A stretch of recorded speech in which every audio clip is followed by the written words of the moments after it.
Video और exam को लेकर के आपने जितने भी वीडियो देखे होंगे, जो मैथ्स से रिलेटेड, मैथमेटिकल रीजनिंग से रिलेटेड मैंने जो आपको प्रोवाइड किए हैं, लगभग हर वीडियो में मैं आपको बोलता हूं कि आप अपने प्रश्नों को, अपनी डाउट्स को कमेंट में ज़रूर प्रेषित किया करें और मैं उस पर पूरा एक एनालिसिस करूंगा, उसकी पूरी व्याख्या कराऊंगा। उन प्रश्नों की इम्पोर्टेंस को देखते हुए जिम्मेदारी से उनके हल की आपको प्रोवाइड करूंगा। आज का वीडियो इसी पर फोकस्ड है। आपके द्वारा प्रोवाइड किए गए क्वेश्चन से मैंने 5 प्रश्न ऑथेंटिक और इम्पॉर्टेंट सेलेक्ट किए हैं, जो आपके माध्यम से हमें प्राप्त हुआ था, जो हमें कमेंट बॉक्स में दिखा था। मैंने उसकी स्क्रीन भी पीछे लगा रखी है, प्रश्नों को टाइप भी करा रखा है। मैं आज उन प्रश्नों को हल कराने जा रहा हूं। पूरे वीडियो को इन तक देखें। मुझे व्यक्तिगत तौर पे ये प्रश्न बहुत अच्छे लगे, इनकी इम्पोर्टेंस मुझे दिखी, तो निश्चित तौर पर इन इंपॉर्टेंट प्रश्न को आपको अच्छे से हल करना चाहिए। मैं नाम लेता हूं कौन कौन लोगों के प्रश्न हैं, आप ध्यान से देखिए। अगर इधर से चलता हूं मैं, तो यहाँ पर पहला नाम है जिन्होंने 2 प्रश्न दिए हैं, हालांकि 2 नहीं, 2 लोगों के हैं, अकेले एक का नहीं है। इसमें एक एकांश बुद्ध हैं, इन्होंने हमें 5 दिन पहले एक प्रश्न दिया था। PQR की वर्तमान आयु का योगफल 6 वर्ष पूर्व उनकी आयु का अनुपात क्या था, हालांकि गुणनफल लिखा हुआ है। Q तथा R की वर्तमान आयु हमको पता करना है। इसी पर एक प्रश्न देखिए यहाँ पर आया है अंजलि चैटर्जी जी का। इन्होंने 2 प्रश्न दिए हैं और लगातार उन्होंने कमेंट किया है। एक पुरुष और उनकी पत्नी की आयु का अनुपात दिया था, 4 वर्ष मतलब बाद का अनुपात है, शादी के समय का अनुपात था। उनकी वर्तमान उम्र ज्ञात करनी है, उनकी शादी कितने वर्ष पूर्व थी इसको फाइंड करना है। एज रिलेशन का प्रश्न है, ये भी एज रिलेशन का ही प्रश्न है। यहाँ पर एक प्रश्न इनका बहुत ही अच्छा है और इंपॉर्टेंट है। आप इसको जब करेंगे तो आपको इसकी इंपॉर्टेंस समझ में आएगी, इसकी वैल्यू क्लियर होगी कि 5 बक्सों के वजन अलग अलग दिए हैं और बहुत अच्छा प्रश्न है। मैं आपको बहुत ही इसको अच्छे से एक्सप्लेन करूंगा, आप ध्यान से अच्छे से इसको क्लियर करिएगा। और निश्चित तौर पर बहुत लोग कंफ्यूज होंगे, प्रश्न की वर्डिंग ही ना समझ पाएंगे। मैं इसको पूरा टाइप करा रखा हूँ। इसके अलावा यहाँ पर एक प्रश्न है रजनी यादव का। इन्होंने प्रश्न दिया है कावा खा एक शहर के एक सीधी सड़क पर 300 किलोमीटर की दूरी पर स्थित हैं 2 शहर हैं। राम कार द्वारा 60 किलोमीटर प्रति घंटे की रफ्तार से का शहर से खा शहर की ओर जाता है। रिलेटिव स्पीड का क्वेश्चन है। मैंने रिलेटिव स्पीड का कॉन्सेप्ट आपको एक दिन अभी 2-3 दिन पहले वीडियो प्रोवाइड करके स्पष्ट किया था कि सापेक्ष चलना, चाहे विपरीत चलना, चाहे समान चलना दिशा में, दोनों स्थितियों पर प्रश्न आपको ऐसे भी होंगे, हल कर लेंगे। इस प्रश्न का भी सोल्यूशन आपको इजीली क्लियर हो जाएगा। इसके अलावा एक माधव जी का क्वेश्चन है। इन्होंने हमको यहाँ पर एक प्रश्न दिया है जो कि वेन डायग्राम पर बेस्ड है और वेन डायग्राम निश्चित तौर पर आपकी परीक्षा का एक इंपॉर्टेंट भाग है। तो मैं इन सभी प्रश्नों को एक एक करके एक्सप्लेन करने जा रहा हूं। तो फिर से मैं आपसे रिक्वेस्ट करूंगा कि जब भी वीडियो देखा करें या कोई भी वीडियो आप उठाइए, अगर आप इंपॉर्टेंस देख रहे हैं इस परीक्षा में इन प्रश्नों की, आपको पता है कि वीडियो एग्जाम में ऐसे प्रश्न आ ही रहे मैथमेटिकल पार्ट से जो हमेशा कंफ्यूज करते हैं, अक्सर छूट जाते हैं, तो आप अपने उन प्रश्नों को हमसे साझा करें, अपनी प्रॉब्लम्स को साझा करें। हमें कन्फ्यूजन्स आपकी समझ में आएगी और हम उसका सलूशन, उसका निराकरण जरूर करेंगे। डेली के डेली ऐसी वीडियो के लिए आप हमसे डेली कनेक्टेड भी रहें, प्रतिदिन के रात का वीडियो जरूर देखा करें। आइए पहले प्रश्न से हम इसकी शुरुआत करते हैं। पहला प्रश्न है, अब नाम पहले मैंने ऑलरेडी बता रखा है, एज रिलेशन का क्वेश्चन है और इनके ही 2 प्रश्न थे। नहीं, ये किसका प्रश्न है आपको क्लियर हो जाएगा। ये अंजलि चैटर्जी का ही क्वेश्चन है और इन्हीं के 2 प्रश्न थे। मैं दोनों प्रश्नों को क्लियर करता हूँ। पुरुष और उसकी पत्नी की आयु का अनुपात 4:3 है। 4 वर्ष बाद उनके यह अनुपात 9:7 हो जाएगा। शादी के समय यह अनुपात 5:3 था। उनकी शादी, पूरा शब्द यहाँ क्लियर नहीं लिखा गया, लेकिन क्वेश्चन यही था, उनकी शादी कितने वर्ष पूर्व हुई थी, शादी के लिए पूछा गया था। तो मैंने हमेशा एज रिलेशन को लेके जब भी आपको कॉन्सेप्ट दिया होगा 3 लेवल पर बात करी होगी, वर्तमान, पूर्व और बाद। याद रखिएगा, कोई भी कैलकुलेशन, कोई भी इंफॉर्मेशन विदाउट एनी प्लेस अगर आपको दी जाएगी तो हमेशा वह वर्तमान की रहेगी। हमसे कहा जाएगा बाद में, तो अब से बाद में, पूर्व, अब से पूर्व। जब भी कोई डेटा आपको दिया जाता है एज का, रेशियो के बिहाफ पर, वैल्यू के बिहाफ पर, उसकी टोटल, उसकी सभी गणनाएं या सभी कैलकुलेशंस आपको based on the present conditions करना चाहिए। जैसे हम आपसे कहें कि कोई 5 साल पूर्व 15 साल का था, तो 5 साल बाद वह कितने साल का होगा। तो इसका मतलब अभी आप वर्तमान में हैं, 5 साल पूर्व यहाँ से 15 था, यहाँ से 5 बाद, मतलब 10 साल का गैप होगा। गलती से 5 ना सोचिएगा। तो मेरा यही कहना है कि वर्तमान हमेशा फोकस्ड होता है, सेंटर्ड होता है, सबसे बीच में होता है। सारी डेटा, सारी गणनाएं यहीं पर होती है। जैसे इस प्रश्न में लिखा हुआ है कि एक पुरुष और उसकी पत्नी की आयु का अनुपात 4:3 है। देखिए, कुछ नहीं बोला है कि वर्तमान की बात की पहले क्या। अगर उसने कहा कि 4:3 है तो मैं मानूंगा कि उसकी आयु का अनुपात 4:3 है वर्तमान में। अब उसने कहा कि यह 4 वर्ष बाद, बाद की बात कर रहा है। 4 वर्ष बाद यह अनुपात 9:7 होगा। मैंने आपको इस तरह के वीडियो दिए हैं, इस पर कॉन्सेप्ट भी दिया है। अभी कुछ दिन पहले मैंने इस पर अप्रोच मैंने क्वेश्चंस दिया था आपको, मतलब कॉन्सेप्ट तो एटलीस्ट हमने क्लियर ही किया था कि जब कभी भी दो अलग अलग प्लेसेस पर हमारे पास रेशियो हों, उनका उपयोग करके हम किसी का भी मान, कभी का भी मान हम ज्ञात कर सकते हैं। अब आपसे जैसे यहाँ पर पूछा है कि उनकी शादी के समय उनका अनुपात 5:3 था, तो कितने वर्ष पूर्व उनकी शादी हुई थी। इसका मतलब सबसे पहले आप प्रेजेंट में उनकी एज निकालिए, उस पुरुष की और उस महिला की। ठीक है। अब यहाँ पर ऐसे जब भी प्रश्न आते हैं जहाँ पे 2 लेवल पर आपको रेशियो दिए रहते हैं, तो आपको अनुपात का गैप देखना पड़ता है। जो टर्म्स हैं, जैसे 4 प्रेजेंट कर रहा है मेल को, यहाँ पे 9, यहाँ पर 3 फीमेल को, यहाँ 7, क्या इनका गैप सेम है? क्या इनका गैप सेम है? सेम मतलब ये भी ध्यान दिया करें, जैसे 4-3 है तो 9-7 है, मतलब इधर ज्यादा इधर कम, तो इधर भी ज्यादा इधर कम। ये अगर कंट्राडिक्ट हुआ तो गलत होता है। गैप 4-5-9 होता है, 3-4-7 होता है, तो गैप सेम नहीं है। अगर गैप सेम नहीं होता तो हमारी जिम्मेदारी है गैप अगर बराबर कर दें तो यह प्रश्न इजीली हल हो जाता है। बराबर करते कैसे उसको सुनिए। उसके लिए इसका गैप देखो कितने का है, 2 का, और इसका गैप देखो कितने का है, 1 का। तो आपको 1 से मतलब नहीं है, 1 से मतलब है बेसिकली, नियमतः ये रूल होता है कि आपको इस 1 से यहाँ गुणा करना चाहिए और इस 2 से यहाँ गुणा करना चाहिए, यही पैटर्न होता है। अब 1 से गुणा करने का तो कोई अर्थ होता नहीं है, कुल मिला के 2 से इधर गुणा करिए और 1 से गुणा बिल्कुल मत करिए। तो आप यहाँ पर देखें तो 2 चौके 8 होगा और 2 तिया 6, मतलब जो अनुपात 4-3 था उसको हम 8 और 6 लेके चलेंगे। अब देखेंगे 8 से 1 9 हो रहा है और 6 से 1 7 हो रहा है, मतलब 1 का गैप आपने बना दिया, मेंटेन कर दिया, गैप बराबर कर दिया। अब जब आपके पास 1 का गैप आया है तो 1 यहाँ पर इस डिफरेंस को प्रेजेंट करेगा जो कि 4 का है। तो 1 बराबर हम कहेंगे 4 है। हमको प्रेजेंट में पुरुष की और उसकी वाइफ, उसकी पत्नी की उम्र निकालनी है जो 8 और 6 से रिप्रेजेंटेड है। 8 बराबर 32 होगा, 8 बराबर 32 और 6 बराबर 24। तो कंफर्म हो गया कि जो पुरुष है उसकी उम्र इस समय 32 होगी और महिला की उम्र 24 होगी। अब इस पर अगर आपके सामने यह प्रश्न है तो आप ऐसे नोटिस करिए कि हमको अब ये पता करना है कि शादी के समय उनकी जो आयु का अनुपात था वह 5 कितना था, 5:3 था। तो हमसे पूछा गया कितने वर्ष पूर्व उनकी शादी हुई थी। तो कन्फर्म है पूर्व की बात है, तो हम कुछ ऐसे साल, जैसे आप ये देख चुके हैं कि उस मेल की उम्र 32 है और फीमेल की उम्र 24 है। कितने वर्ष पूर्व शादी हुई थी हमको बताना है, जब शादी के समय उनका अनुपात 5 और 3 का था। एकदम ट्रेडिशनल अगर आपको करना है तो ऐसे करिए, 32 में से यन घटाइए, यन मतलब वह समय, और 24 में से यन घटाइए और बराबर कर दीजिए 5 और 3 के। अब इसको क्रॉस मल्टीप्लिकेशन का उपयोग करके हल करिए तो आपको चीजें सेट हो कितनी दिखेंगी। 3 से करिए तो 32 तिया 96 हुआ, -3 यन हुआ, 24 पंचे 120 हुआ, -5 यन हुआ। इसको इधर कर दे यन को तो 2 यन होगा, और इसको इधर कर देते हैं तो यह आपका 10 से 6 4 और 11 से 2, 11 से 9 2, तो यन बराबर आपका 12 हो जाएगा। यन बराबर 12 हो जाएगा। तो इस समय हम कंफर्म हो चुके हैं कि 12 वर्ष पूर्व उनकी शादी हुई थी। 12 वर्ष पूर्व उनकी शादी हुई थी। आप ऐसे समझने की कोशिश करें तो आपको क्लियर होगा। जैसे देखिए हमने तो ये किया, लेकिन इस स्टेप को हम चाहते तो बिना करे भी उत्तर बता सकते थे। कैसे? अगर हम इसमें से 12 घटाते तो यह 20 होता, ठीक है, और इसमें से 12 घटाते तो यह 12 ही होता। तो मतलब इस समय इसकी उम्र 20 होती और इसकी उम्र 12 होती। 20 और 12, 4 पंचे 20, 4 तिया 12, 5:3 होता। चलो प्रश्न तो हल हो गया, ठीक है। लेकिन एक डाउट मेरे मन में आया। डाउट ये आया कि जो इस शादी हुई है बिल्कुल गलत है, ऐसे शादी नहीं होती है। 20 साल का लड़का, नियमतः भारतीय कानून में आप जानते हैं कि 21 साल का लड़का होना चाहिए, 12 साल की लड़की, ये बिल्कुल गलत है। ये शादी का सही एज नहीं है। इस प्रश्न को ऐसे बनाना भी नहीं चाहिए, इससे भ्रमित होते लोग। तो आप लोग भी भ्रमित ना होइए, ये बाल विवाह की बात है। यह प्रश्न डेटा के हिसाब से गलत लिया गया है। मैं ऐसी शादी का विरोध करता हूं। फिलहाल यहाँ पर आपने इस प्रश्न का उत्तर 12 नोट करिए। सही आंसर आपके सामने है कि 12 वर्ष पूर्व उनकी शादी हुई थी, जिस समय ये पूरी तर्क, पूरी सिचुएशंस को देखते हुए चीजें कंफर्म हुई है। ठीक, तो पहला प्रश्न क्लियर है। ये प्रश्न रजनी चैटर्जी जी ने पूछा था, अंजलि चैटर्जी जी ने। इन्होंने एक दूसरा प्रश्न भी पूछा था जो वास्तव में बहुत अच्छा था। व्यक्तिगत मैं इस प्रश्न से बड़ा प्रभावित हूँ, बड़ा अच्छा सा क्वेश्चन है।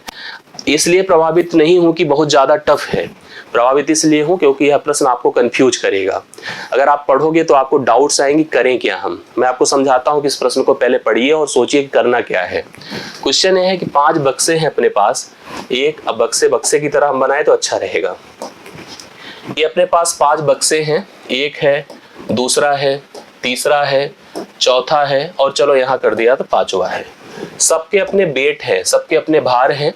इसका भार 30 किलोग्राम है, इसका भार 40 है, इसका 40 है, इसका 70 है, इसका 90 है। इसने हमसे कहा सभी बक्सों के अपने वेट दिए गए हैं, निम्नलिखित में से बक्सों के किसी भी संयोजन से, संयोजन का मतलब होता है मिलाने से, कुल वजन किलोग्राम में नहीं हो सकता। जो 4 ऑप्शंस आपको दिए गए हैं इनमें से कौन सा ऑप्शन अगर हम बक्सों के किसी भी संयोजन को, किसी भी संयोजन मतलब 2 बक्से, 3 बक्से, 4 बक्से या सभी बक्सों का उपयोग करके हम लोग यहाँ पर एक नया बक्सा बनाएं जिसका भार निम्नलिखित में क्या नहीं हो सकता। नियमता आप ऐसे समझिए, आप इनमें किसी भी पेयर के आधार पे अगर पैटर्न को लेकर, टर्म को लेकर जोड़ें, ऐसा कौन सा मान है निम्न में जो नहीं हमें प्राप्त होगा। जब मैंने जोड़ने को सोचा 3 को जोड़िए, 4 को जोड़िए, आप अपनी मर्जी से चाहे जिसको जोड़िए। जैसे 40, 30, 70, 40, 110, 110, 70, 180, 180 मिल गया। और सोचिए, जोड़ा ना आपने, देखिए 40, 30, 70, 70, 40, 110, 110, 70, 180, ठीक है। और देखिए 40, 40, 80, 80, 70, 150, 40, 40, 80, 70, 150, 90, 240 है नहीं, ठीक है, छोड़ दीजिए। और देखिए 90, 70, 160, 160, 40, 200, चलिए 200 मिल गया, ये भी सही है। 90, 70, 160, देखिए पहला वाला क्या लिया हमने, 30, 40, 40, 70 ना, 30, 70, 100 और 180, चलो ये 180 कंफर्म हो गया। और देखिए दूसरा भी हमने बनाया, आपको दिया 40, 70 और 90, जोड़ के देखिए 200 कंफर्म हो गया ना, 40, 70, 110, 90, 200 कंफर्म हो गया। 2 डेटा हमारे पास मिल गए हैं प्रॉपरली। और देखता हूं मैं 90, 70, 160, 160, 30, 190, हाँ देखो 90, 70 और 90, 70, 160 और 30 जोड़ दीजिए तो 190 हो गया, तो 190 भी मिल गया। मतलब 3 ऑप्शन मिल गए हैं, 180 भी मिल गया, 190 भी मिल गया, 200 भी मिल गया है। क्योंकि 200 मिला था कब आप बताओ, 200 तब मिला था जब 90, 70 और 60 को जोड़ा था। 90, 70 और 60 नहीं, 90, 70 और 40 को जोड़ा था। 210 किसी भी संभावना में यहाँ पर क्लियर नहीं हो रहा। आप अगर चेक करके देखिए, चाहे जो पॉसिबिलिटी के हिसाब से, मतलब हम कोई भी संयोजन बनाए किसी भी हिसाब से, अगर हम इन्हीं बक्सों का उपयोग करके हम एक नया और कंबाइंड इफर्ट का, कंबाइंड वेट का बॉक्स बनाना चाहते हैं तो आपको 210 नहीं मिलेगा। आप ट्राई करके देख लीजिए। मैंने सभी जतन किए, 40, 40, 80 किया, 80, 90, 170 किया, 170, 30, 200 भी हो रहा है, 90, 70, 160 हो रहा है, 160, 40, 200 हो रहा है, 90, 70, 120, 160 हो रहा है, 160, 30, 190 हो रहा है। कहीं भी किसी पॉसिबिलिटी से 210 नहीं प्राप्त हो रहा है। मतलब इनका उपयोग करके आप 200 किलोग्राम का बक्सा बना सकते हैं, 190 बना सकते हैं, 180 बना सकते हैं, लेकिन किसी भी हालत में आप 210 का नहीं बना सकते। तो एक अच्छा प्रश्न है जो संयोजन के बिहाफ पर है। कंफ्यूज लोग होते हैं, आपको डाउट नहीं हो इसलिए मैंने इस प्रश्न को हल करा दिया कि ऐसी स्थिति बने तो आप प्रॉपरली समझ लें चीजें पैटर्न के हिसाब से, जिससे कि आपको कोई दिक्कत, कोई प्रॉब्लम ना होने पाए। आई होप आपको क्लियर हुआ होगा, ये कॉन्सेप्ट समझ में आया होगा। अब देखो इस प्रश्न को ध्यान से अगर समझें तो मैंने ऐसा प्रश्न करा रखा है, प्रश्न नहीं कराया, कॉन्सेप्ट तो मैंने बता रखा है।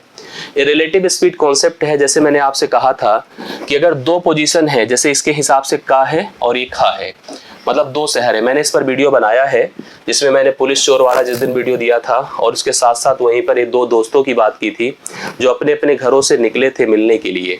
यहाँ पर भी इस प्रश्न को देखा, का एवं खा 2 शहर एक सीधी सड़क पर 300 किलोमीटर हाँ की दूरी पर स्थित है। एक शहर का नाम का है, दूसरे का नाम खा है। राम जो है, राम कार द्वारा 60 किलोमीटर प्रति घंटे की रफ्तार से, उसकी कार जिस पे वह बैठा है, जिसको वह ड्राइव कर रहा है, उसकी चाल है 60 किलोमीटर प्रति घंटे की रफ्तार से का शहर से खा शहर की तरफ चलता है। देखिए एरो बना दिया, चलना शुरू कर दिया, यहां तक डन हो गया। उसी समय, जिस समय राम अपने शहर क्या से खा की तरफ बढ़ा है, उसी समय आप देखिए 190 किलोमीटर प्रति घंटे की रफ्तार से, दैट्स अ वेरी लार्ज, मतलब high difference in the speed. मेरे ख्याल से 190 ना होगा, लेकिन अब इसमें दिया है तो उसी हिसाब से मैं आपको करके दिखा रहा हूँ, क्योंकि ऑप्शन भी नहीं है, हो सकता है आप गलत लिखे हो। मुझे जहां तक लग रहा है ये 90 होना चाहिए था, 190 नहीं है, टाइपिंग मिस्टेक है। 190 की चाल से कार चलाएंगे तो उचित भी नहीं है, ये आप इसको 90 मानिए भैया, 90 से सेट हो जाएगा, 90 से ही सही उत्तर आपका बनेगा भी। 190 की चाल से कोई कार चलाएगा? नहीं चला सकता, वो भी भारत में, ऐसे शहरों में जहां पे हम लोग रहते हैं। 90 किलोमीटर प्रति घंटे की रफ्तार से खा शहर से क्या शहर की तरफ, इसका नाम क्या था? श्याम था। श्याम निकला, मतलब सेम समय। दोनों अपने अपने घरों पे बैठे हुए थे, अचानक एक दूसरे से मिलने की इच्छा हुई, कहें कि भैया मुलाकात करते हैं। तो एक ही समय पर उसने कहा कि ऐसा है, दो तरीके से मुलाकात हो सकती है, एक ऐसी कि तुम मेरे घर चले आओ, एक ऐसी कि तुम मेरे घर चले आओ। फिर हुआ इसमें समय बहुत लगेगा, हमारे घरों की दूरी बहुत ज्यादा है, ऐसा करते हैं कि हम लोग निकलते हैं, तुम अपने घर से निकलो, हम अपने घर से निकलें, जल्दी से एक दूसरे से हम मिल जाएंगे। यही कॉन्सेप्ट होता है, इसको कहते हैं विपरीत दिशा में चलना। विपरीत दिशा है ना, विपरीत दिशा का मतलब है कि इसकी तरफ जा रहा है और ये इधर की तरफ आ रहा है। कह रहा है कि अब देखिए प्रश्न पूछा गया है क्या क्या, देखिए खा शहर से क्या शहर की ओर चलता है, वे दोनों का शहर से कितनी दूर एवं कितने समय बाद मिलेंगे। मतलब पहली चीज तो दिमाग में रखिए, कितने समय बाद मिलेंगे, लेकिन एक चीज हमको कंफर्म करनी है, का शहर से दूरी क्या होगी जब वो लोग टकराएंगे अर्थात मिलेंगे। हमने ऐसे प्रश्नों को हल करने के दो कंडीशंस दिए थे। एक तो मैंने समान दिशा की बात की थी, जब पीछे दौड़ के पकड़ा जाए, जैसे चोर को पुलिस ने पकड़ा था।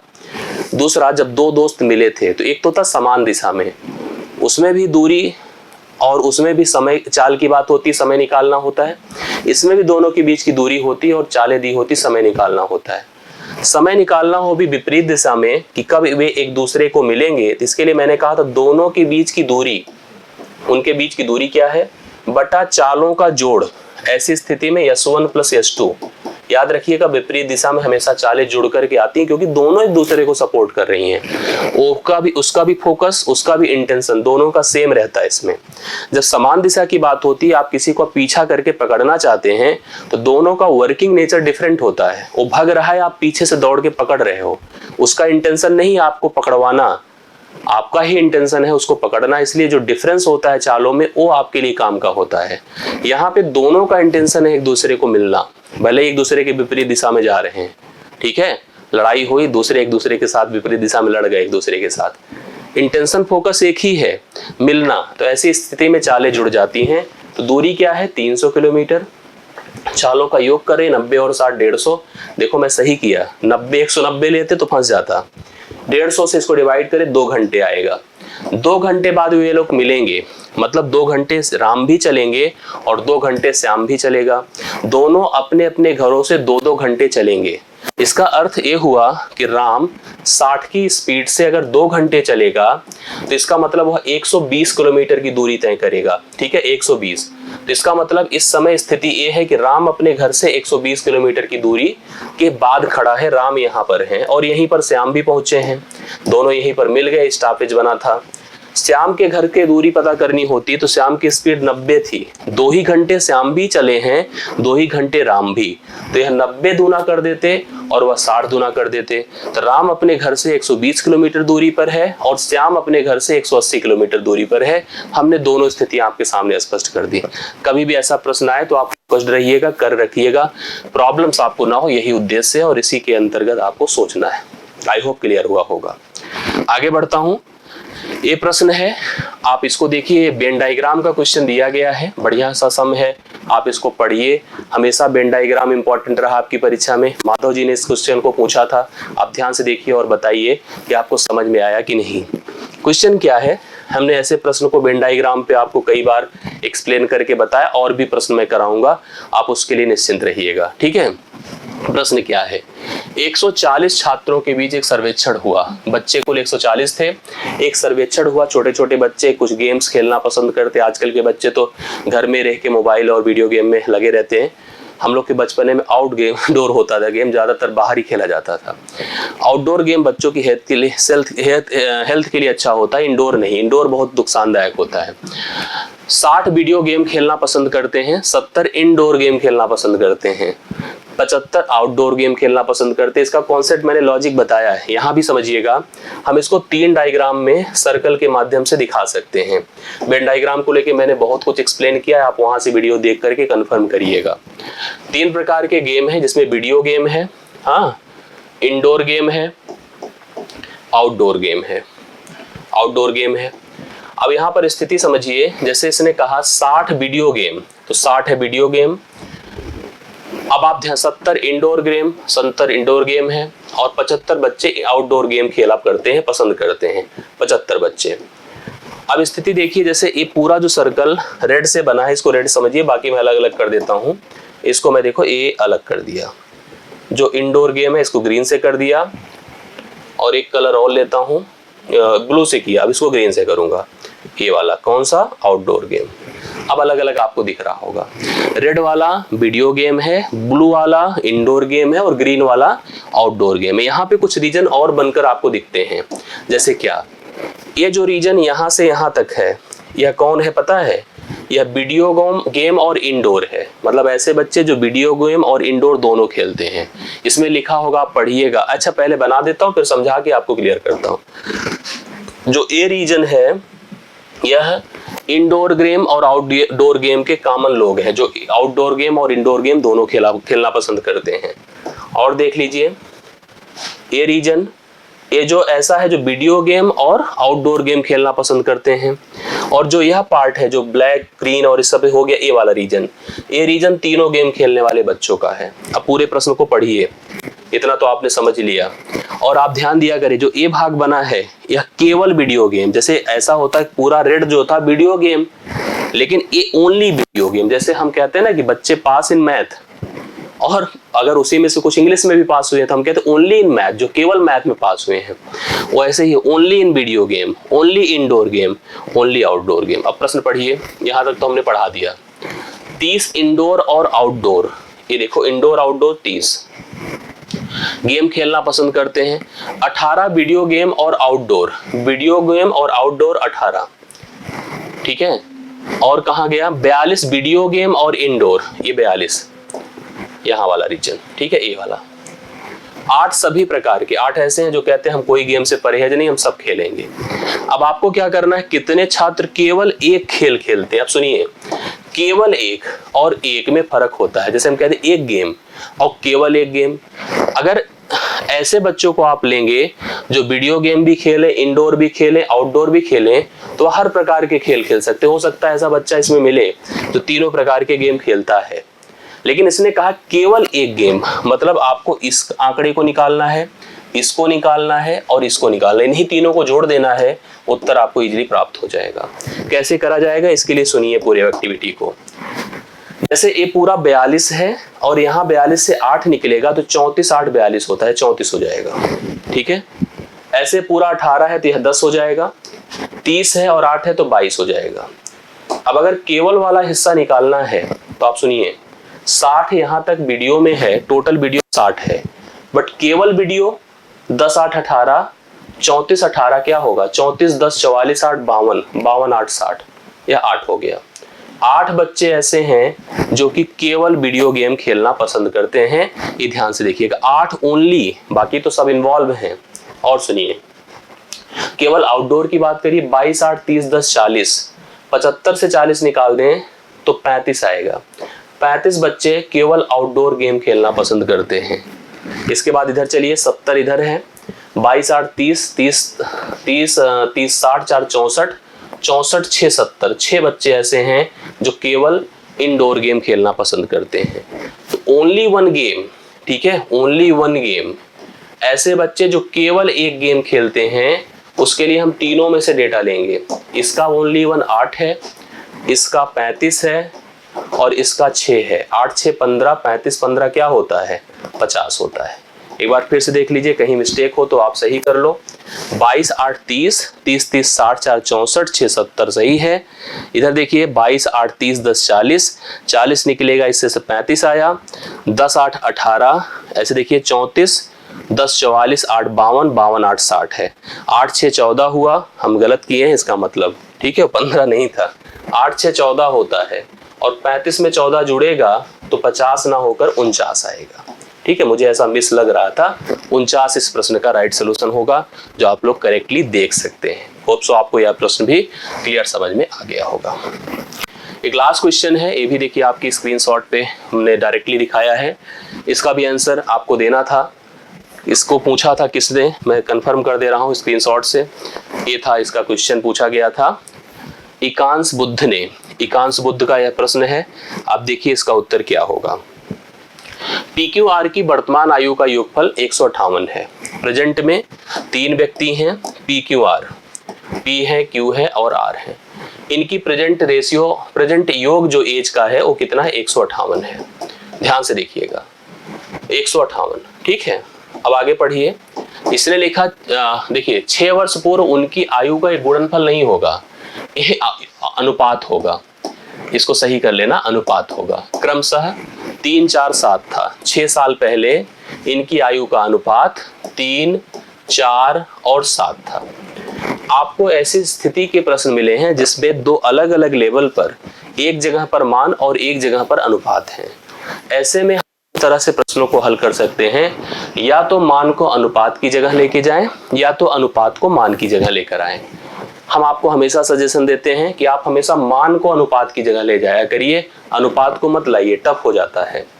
हम मान को अनुपात की जगह अगर लेके जाएंगे, सोचिए 6 साल पहले, अभी वर्तमान में तीनों जुड़कर 158 हैं। 6 साल पहले ये लोग जाएंगे तो सब में 6 6 घटेगा, 6 गुणे 3 मतलब 18 घटेगा। बातों को समझिएगा। इस समय तीनों की योग अगर 18 निकलेगा तो 140 होगा। ये किसकी योग होगा पता है, P plus Q plus R, मतलब तीनों सदस्यों की आयु का योग 140 6 साल पहले होगा। याद रखिएगा, ये चीज पैटर्न होता है। अगर वर्तमान में तीनों जुड़कर 158 है तो 6 साल पहले सब में 6 6 घटा, मतलब 18 घटा, 18 घटा तो 140 हो गया। अब अगर एक ही लेवल पर अनुपात और मान दोनों हैं तो हम किसी भी मान को तुरंत कैलकुलेट कर सकते हैं। हम तुरंत अनुपाती पदों को जोड़ दें। 4 3 7 7 14 बराबर 140 है, 1 बराबर 10 है। तो 6 साल पहले की सबकी उम्र हम आराम से बता सकते हैं। हालांकि इस प्रश्न में हमसे Q तथा R की वर्तमान आयु का योग पूछा है। अपने पास जो अनुपात है वो कब का है पता है, 6 साल पहले का है। यह Q है और यह R है। अनुपाती पदों को जोड़ दे, 4 7 11, 11 बराबर 110 हो गया। बट अगर इनको लेकर, जो इस समय जुड़कर 110 हैं, अगर इनको लेकर आप 6 साल बाद आएंगे तो दोनों में 12 जोड़ना पड़ेगा, अर्थात 100 कितना हो जाएंगे, 22। 122 इस समय इन दोनों की आयु का योग होगा, Q और R का, जो कि 6 साल पहले 4 और 7 के अनुपात पर थे। तो आपने नोटिस किया होगा 6 साल पहले का अनुपात, वर्तमान का योग। हम योग को ले गए 140, तुलना किया, वहां पर हमने दोनों की, जिसकी जरूरत थी Q और R की, उनके आयु का योग निकाला। वर्तमान में लाना हो तो 6 6 जोड़ दीजिए, जैसे घटा के ले गए थे 2 लोगों का, 3 लोगों का, तभी आते समय तो 2 ही लोग हैं, तो 12 जोड़ दीजिए, उत्तर अपने पास 122 हो गया। तो होप सो यह प्रश्न भी क्लियर हुआ होगा। और यह आज के द्वारा लिए गए जो आपके स्क्रीनशॉट या जो आपने क्वेश्चंस पूछे थे उसका अंतिम प्रश्न था। आशा करता हूँ आपको समझ में आया होगा। मैंने आपसे जो कहा था उसी हिसाब से मैं चल रहा हूँ। तो निश्चित तौर पर आप अपने प्रश्न और अपने थॉट्स, अपनी प्रॉब्लम्स हमें शेयर करेंगे तो हम उस पर काम जरूर करेंगे। और मैंने इन तक आपको प्रॉमिस भी किया है, मैं ऐसा करूँगा, कोई भी मिस नहीं करूँगा, किसी का भी प्रश्न। अगर किसी ने इस तरह से हमसे पूछा है तो मैं आंसर सबका दूंगा। तो आप अपने प्रश्न हमें प्रेषित जरूर करें, बताते रहें, समझाते रहें, देते रहें। हम उस प्रॉब्लम को हल करते रहेंगे और आगे के लिए ऐसी कनेक्टिविटी बनाए रखेंगे। अगर वीडियो अच्छा लगा हो तो लाइक करिएगा, शेयर करिएगा, और भी लोगों को कनेक्ट करिए, जिससे कि इस तरह की एक्टिविटी हमेशा आपकी चलती रहे और हमेशा कोई भी समस्या आपकी सॉल्व होती रहे। मुझे पूरा भरोसा है ये चीज़ आपको अच्छा लगा होगा, सेशन अच्छा लगा होगा। वीडियो के नीचे डिस्क्रिप्शन में आपको टेलीग्राम ग्रुप भी मिलेगा, आप उसे ज्वाइन करिएगा। मैथ्स का आप सेगमेंट वहाँ से, मैथ्स रिलेटेड प्रॉब्लम्स वहाँ पर आप पाएंगे। तो आज के लिए मेरी तरफ से इतना ही। बहुत बहुत धन्यवाद। Thank you so much.